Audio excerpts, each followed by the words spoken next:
مفتی صاحب، کیا نبی سے مدد مانگنا شرک ہے؟ کن عقائد کے ساتھ مانگنا شرک ہے؟ وضاحت فرما دیں۔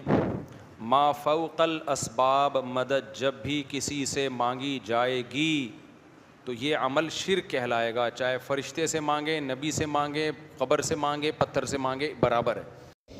اس نے کہا کہ ما فوق الاسباب سے اہل اللہ سے مدد مانگنا شرک ہے۔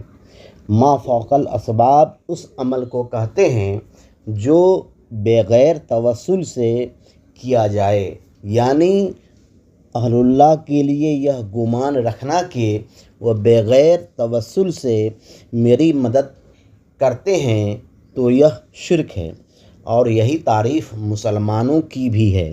مسلمان اہل اللہ کو مدد کے لیے اس گمان سے پکارتا ہے کہ وہ میرے لیے دعا کریں گے یا ان کی رضا حاصل ہو جائے گی تو بِإِذْنِ اللہ میرا کام ہو جائے گا۔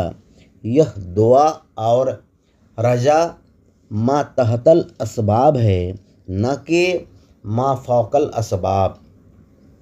یہ شرک تب ہوتا جب گمان ہوتا کہ ان کی اذن سے میرا کام ہو جائے گا، جیسے اللہ کے اذن سے ہوتا ہے۔ اب سوال ہوتا ہے کہ بعد وفات ان کی مدد حاصل ہوتی ہے کہ نہیں، یا دور سے یہ سنتے ہیں کہ نہیں؟ تو اسی کی کتاب میں لکھی ہے کہ ولی کا فیض بعد وفات بڑھ جاتا ہے، یعنی وہ بعد وفات بھی مدد کرتے ہیں اور پہلے سے زیادہ کرتے ہیں۔ رہی بات دور سے سننے کی، تو نزدیک سے وہ سنتا ہے جو کان سے سنتا ہے۔ مرنے کے بعد انسان کان سے نہیں سنتا ہے بلکہ روحانی طاقت سے سنتا ہے جو اللہ تبارک تعالیٰ اس کو عطا کرتا ہے۔